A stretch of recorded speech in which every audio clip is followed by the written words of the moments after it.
702. The Big Interview With Bongani Bingwa.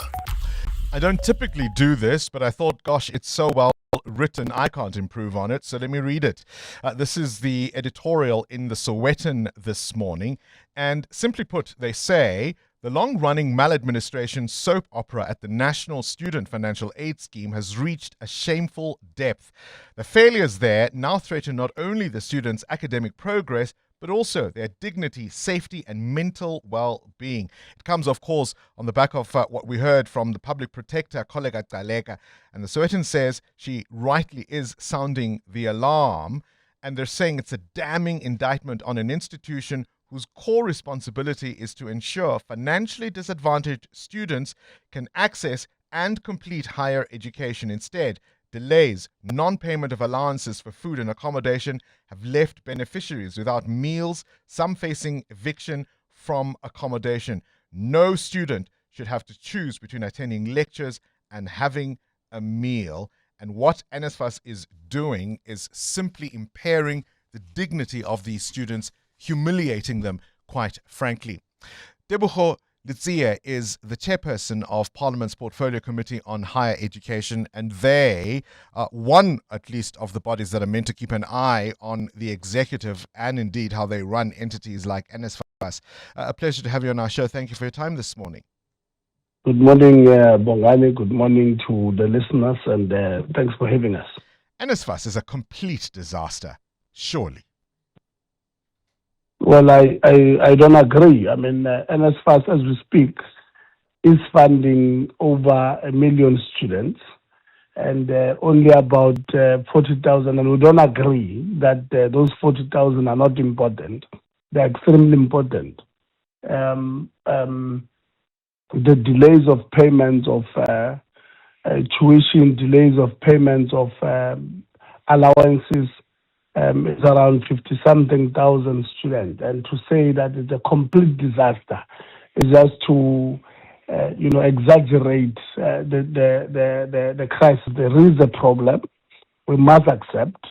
We have called it all along, but to then to come and conclude that it's a complete disaster, I think we're just exaggerating the problem, and we're not underplaying that those people that have been put there at NSFAS to run the institution, some of them have done extremely bad. We agree. But to conclude that it's an extreme disaster, we don't agree. I'm struggling to see how you get there because, I mean, you talk about these 40,000 students, right? We understand across nearly 80 institutions. There's an amount of 5 billion rand in terms of improper funding. I mean, certainly millions have gone to students who do not qualify for that funding, and those who do have been deprived of those resources. We are now seeing something as alarming as the National Council on Higher Education saying our public universities may be at risk because of a cash flow crisis, much of it because of NSFAS. How do you not say it isn't a complete disaster? No. So a few things that I think, and I do not want to speak on behalf of NSFAS because I also have my own issues with how they are dealing with it. But if we are to exaggerate the challenge, I honestly have a challenge. Firstly, the 5.1 billion that was funded to these students, the public protector correctly indicated that it was from 2010 until 2026. So this was a 16-year period. I don't know how much. So what, in 16 years, we could find that amount negligible because it was 16 years? 5 billion rand?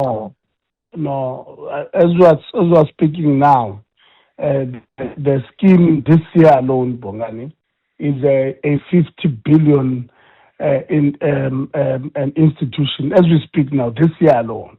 And to the second point, so 5.1 is a lot of money. It's a money that we are going to make sure that whoever is responsible, making sure that the 5.1 billion that went to students who did not meet the minimum requirements to be funded were funded. That's what the public protector indicates.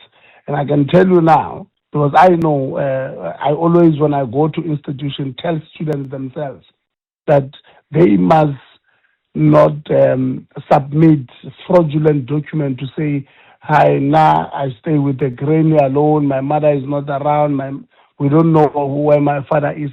These are the people that the money would have went to. And I'm sure between you and I and the listeners as we speak now, we know at least one of those who have done so. And we must discourage people from applying with fraudulent documents to NSFAS.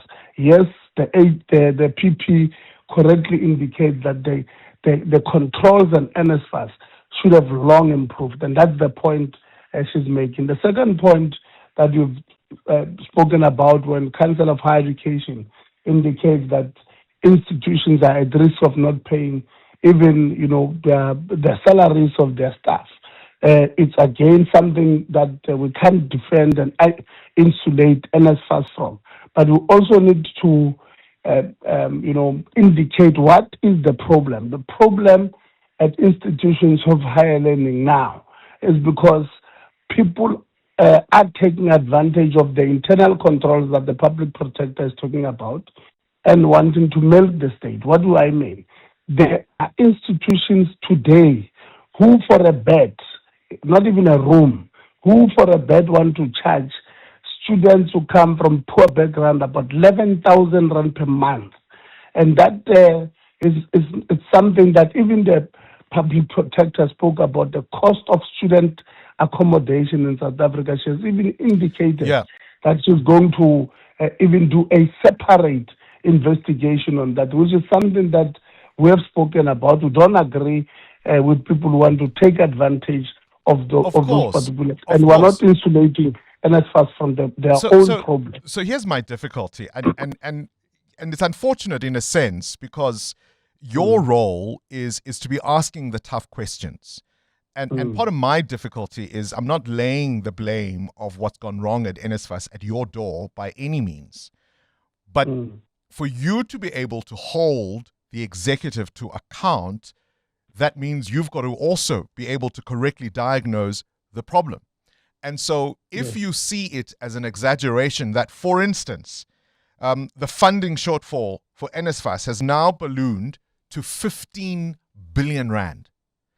If you then see that kind of thing, when I say it's an absolute disaster, as, a few problems here and there, but not a disaster, if you see that as an exaggeration, then I'm afraid I'm concerned about your ability to make sure that there's meaningful change, because you yourself don't see this as the disaster that it actually is.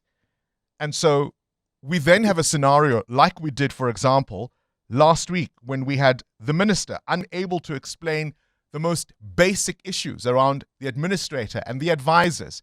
We've had that High Court decision that overturned the disbandment of that board, which again was a political issue around the appointment of a CEO.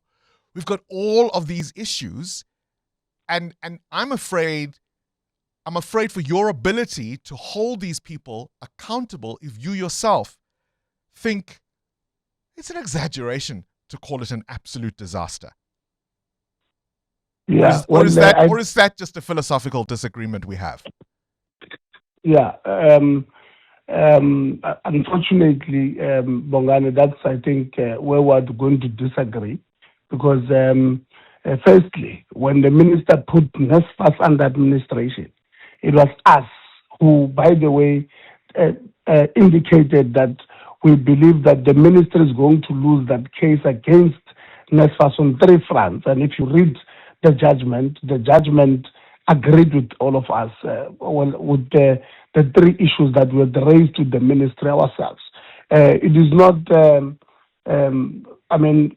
us disagreeing with an exaggeration does not mean our ability to diagnose problem at NSFAS, therefore, or we have an inability to it is us who continue on a daily basis, including last week, the meeting that you are quoting now. It is not somebody, it is us who asked the minister. And I fully appreciate that, and that's why I invited you onto this program to say, what are you seeing from your side? Because we've reached out to the minister, and he won't come on. And I'm not suggesting that you are not identifying any problems. I'm not suggesting that you are in love with all that is happening, but I think the number of issues I've highlighted point to a disastrous situation. And unless we call it what it is, I don't see how we're going to effect meaningful change. But as you say, you and I can disagree on that. Walter Letsie, I appreciate your time, the chairperson there of Parliament's Portfolio Committee on Higher Education. Which way do you see it? Just a few problems here and there? They're highlighting them. They're telling the minister where they think he's wrong. But it's an exaggeration to call it an absolute disaster. Am I being dramatic? Am I the drama? Current events, developing stories, Tough questions. your voice making a difference. This is Breakfast with Bongani Bingwa.